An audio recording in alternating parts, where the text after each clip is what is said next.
Good evening, everybody. Michael Silva here and Coco. You're watching the Stock Market Brief Show. Today we're going to give some unfiltered thoughts on the current market conditions. We're going to go into how to really navigate that. How do you really sit back and master risk and avoid a lot of this craziness going on with all the FOMO and the meme stocks? Because it is quite exciting. We'll talk about that on today's episode. Now, overall, we'll just hop into really what took place today. It was a flat trading session, right? Not much going on today other than GameStop, AMC, and getting some short squeezes, which we'll talk about more a little bit later. But overall, flat trading session to slightly down. S&P 500 was looking pretty good. We started up higher, but NVIDIA came off in the early trading session. That really did bring down the Qs as well as the S&P 500. We had the ECB. They delivered a rate cut. Nothing too unexpected there. We kind of all expected that. That's what was priced in. And everyone's really gearing up for tomorrow's non-farm payrolls. And JP Morgan, they had mentioned that at this point, it feels like anything in the 150 to 200K range will be a non-event, but we'll need to see print under 100K or over 300K if we trigger a narrative shift. Now, what can you do with that information? Probably nothing, right? So what I like to do is I look at expected moves. What's the S&P 500? What's implied volatility telling us about tomorrow's trading session? And we'll get into that momentarily. Also to note, the 10-year yield, right? This is probably going to be important to watch the bond market on these jobs reports. Now, the 10-year yield's backed off now for 1, 2, 3, 4, 5, 6 trading sessions now. And that's getting pretty extended to the downside. And I'm showing you this chart specifically. The yield here is the green and is the candlesticks, right? The green and red bars. The black line is oil. I've shared this a few times now. And what you'll notice here, if you look pretty close, is there's a pretty tight correlation between the two. However, if you pay even closer attention, oil, are you okay? You good? Oil actually has been leading the 10-year yield. So when oil fell, right, 10-year yields followed. When oil started rising, the 10-year yield followed. And then when oil started following here, the yields ended up following there shortly thereafter. And I'm calling this out because now the oil is seeing a little bit of a bounce and the 10-year yield hasn't. And I find that to be somewhat of importance because if the 10-year yield is going to follow oil here and it's going to start bouncing off maybe tomorrow's news or here in the near future, there is a negative correlation between the S&P 500 and the Treasury yield, which means that if the 10-year yield does decide to bounce up, there is a possibility, right, or a strong potential based off of this correlation, the 10-day and 30-day correlation, that the S&P 500 could come off a little bit. And that's nothing really crazy or shocking as we've been on a pretty monster rip these last couple of trading sessions. If we do continue higher, I think 5,400 is going to be the key level to eye in on. That's where the bulk majority that's coagulating over there at the 5,400 strike in terms of gamma. So this would be a hard level to really kind of break free from if traders aren't further reaching out. So from the upside, it'd be around there, and then 5350 looks like it's also an important level, which we'll get into that momentarily. Going into tomorrow's trading session, right? So today, if we look at performance, what you'll notice here is that the VVIX led the way, and this could just be an anticipation of the jobs reports. If we take a look at the gamma chart right now, the flip line is roughly at about 5,300. And what does that mean? It means as it stands right now, right? If we're talking about market conditions, right, and just some thoughts on it, if we're above the 5-day moving average, which we are and it's rising, if we're in positive gamma territory, these are the environments that you want to look to buy the dip, sell the rip, okay, and manage risk as we see fit. There are some concerns about divergences that are building and how small caps haven't even been, they're not part of this bull market. It's just a mainly AI market, tech-led rally. And that's all fine and well. It's just understanding when these conditions change. If you're not prepared for these conditions to change, right? If you're not aware when we go into negative gamma territory or when we're below a declining 5-day moving average and you're starting to buy these dips, it gets a lot more dangerous to do so. And that's why it's important to tune in here, subscribe to this channel if you haven't, because we cover this almost on a daily basis. Okay, if we take a look at the 15-minute time frame, going into tomorrow's trading session, we're looking at about a $3 plus expected move. That's going to bring us to 538.26 or 531.06. Today was a flat trading session. It was a bullish consolidation. Look, this is a binary event, so be very aware that when the event comes, it's going to be a quick and fast move. What you can do is you can anchor a volume weighted average price or an anchor VWAP, TWAP, whatever, to that candle and see how price kind of plays in and out of it. Now, I included the 2 standard deviation moves today for you as well, because if we do get some sort of surprise, do not be shocked to see a 2 standard deviation move. Now, as it stands, yesterday we talked about how we're outside of the weekly expected move and it was likely to come back in and doodle around. And that's exactly what we did. We came back in, we bounced from it, we came back in, and then we closed outside of it.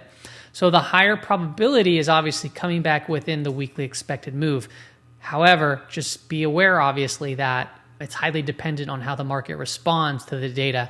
I don't really necessarily care about what the data is that comes out. I care about how the market digests it, right? And then where we stand as far as the implied volatility goes.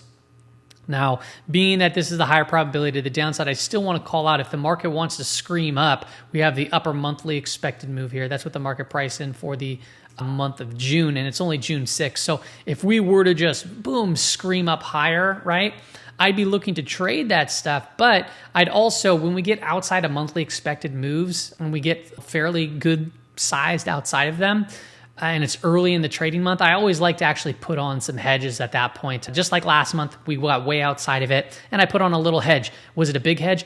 No, it wasn't, because I don't want to make money on my hedge. I want to protect what I have long. Now, you can also not look to short, but you can also look to just go into cash. There's multiple ways to hedge a portfolio. Okay, so that's the current thoughts on the current market conditions. It's highly dependent on what's going to happen when the report drops, obviously. A couple of things that I want to get into as far as mastering risk. I pulled some quotes that really align with kind of my philosophy here too as well. And I'm going to kind of walk you through those, and I try to put them in an order that really kind of has a good way of thinking through risk and trading your portfolio. So the first one comes from Paul Tudor Jones. It just says, don't focus on making money, focus on protecting what you have. I find it that if we are trying to focus on what we can make, we tend to focus less on the risk aspect of things. The next quote is from George Soros, and this says, it's not whether you're right or wrong that's important, it's how much money you make when you're right and how much you lose when you are wrong. And this goes back to risk management, right? You can be wrong a bunch of times. I mean, sometimes I'm wrong 30% of the time, but yet the times that I'm wrong, wrong 70% of the time and right 37% of the time or 30% of the time.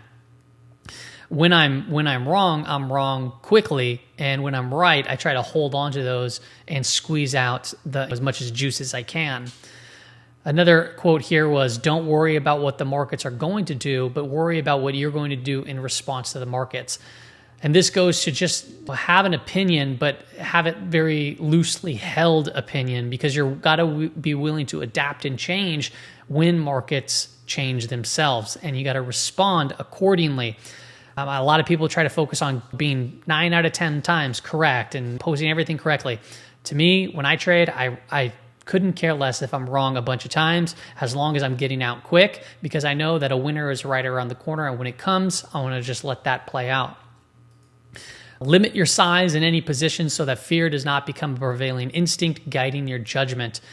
Right? There's only 4 things that we could control in the market, and that's what you buy, when you buy it, how much you buy it, and then when you sell. So if you really want to be able to let a trade play out and not be biting your nails, right, you need to make sure your position sizing matches up with your risk tolerance, right? If you feel uncomfortable in trades, it's okay to feel uncomfortable to an extent, but you got to determine what that kind of that crossing that line is, where it's like, okay, this is too much, and then you have kind of like, okay, this is too little, where I don't even care about it, okay? And that's the wonderful part about being a trader, is a very individualized experience. And then the last quote I want to have here is, I know where I'm getting out before I get in. And this goes to having, every time you take a trade, you should have 2 trades in mind. right? When you're getting in and then when you're getting out or when you're updating your stop, etc. So that's kind of just some thoughts on risk and some quotes from some known people to maybe help framework your process and the way you go about it. Now, there's been a lot of talk, I said, about meme stocks going absolutely bonkers, including today, right? GameStop was up 47%, and a lot of people that are unaware of technicals and extended candles, they're going to want to just jump in at any point in time, and they could be right to an extent. But if that's their strategy and that's what they keep doing over the course of time, it doesn't end up quite well, right? I mean, there are people that are trapped up from this day hoping that price comes back at some point. And it very well may.